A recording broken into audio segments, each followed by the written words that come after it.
दिल्ली विधानसभा चुनाव में कुछ ही घंटों का वक्त अब बाकी है, लेकिन इसी बीच महाकुंभ में हुए हादसे पर मल्लिकार्जुन खड़गे के बयान से सियासी तूफान खड़ा हो गया है। उन्होंने राज्यसभा में कहा कि मौनी अमावस्या पर हुई भगदड़ में हजारों लोगों की मौत हुई है।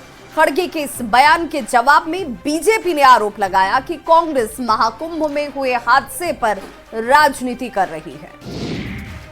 बसंत पंचमी पर आखिरी अमृत स्नान में सभी अखाड़ों के साधु संतों ने आस्था की डुबकी लगाकर देश की समृद्धि एकता की कामना की। एक एक करके 13 अखाड़ों के साधु संतों ने पवित्र स्नान किया और इस दौरान संगम तट पर अमृत स्नान का अद्भुत नजारा देखने को मिला।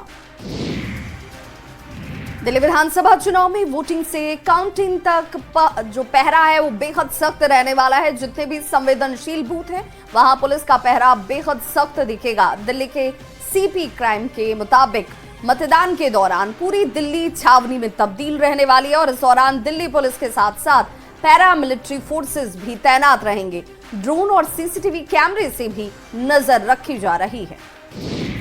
और इस समय देश में सीमा वाले इलाकों में किसी भी परिस्थिति से निपटने के लिए सड़कों को बनाने का काम तेज किया जा चुका है और इसके लिए बीआरओ यानी कि बॉर्डर रोड ऑर्गेनाइजेशन की टीम जी जान से जुटी है। सबसे ज्यादा काम एलएसी यानी चीन की सीमा पर किया जा रहा है। बॉर्डर रोड ऑर्गेनाइजेशन की बदौलत चीन सीमा पर सड़कों का ऐसा निर्माण हो चुका है कि अब वहां तक सेना के भारी भरकम टैंक आसानी से पहुंचाए जा सकते हैं।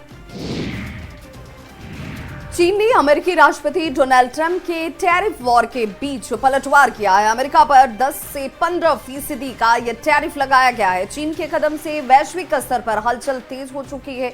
चीन ने अमेरिकी कोयले और एलएनजी उत्पादों पर 15% का टैरिफ लगा दिया है। इसके साथ ही अमेरिका ने कच्चे तेल और अन्य उत्पादों पर 10% टैरिफ लगाया है। आपको बता दें कि डोनाल्ड ट्रंप ने राष्ट्रपति पद की शपथ लेने के बाद कनाडा, मेक्सिको और चीन पर टैरिफ लगाने के कार्यकारी आदेश पर साइन किए थे। ये टैरिफ 1 फरवरी से लागू हो गए थे, लेकिन विरोध के बाद मेक्सिको और कनाडा पर लगाए गए टैरिफ की अवधि को 1 महीने तक के लिए बढ़ा दिया गया था, लेकिन चीन पर टैरिफ जस का तस रखा गया।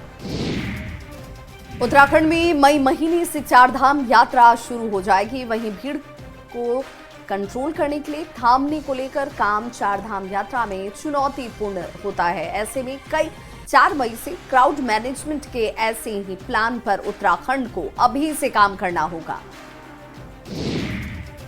पीएम मोदी कल प्रयागराज के त्रिवेणी संगम में पवित्र स्नान करने जा रहे हैं। ये यात्रा संगम के पास महाकुंभ मेले में मची भगदड़ के कुछ ही दिनों बाद हो रही है, जिसमें मौनी अमावस्या पर अमृत स्नान के दौरान कम से कम 30 लोगों की मौत हो गई थी। पीएम मोदी सुबह 10:05 पर प्रयागराज एयरपोर्ट पहुंचेंगे।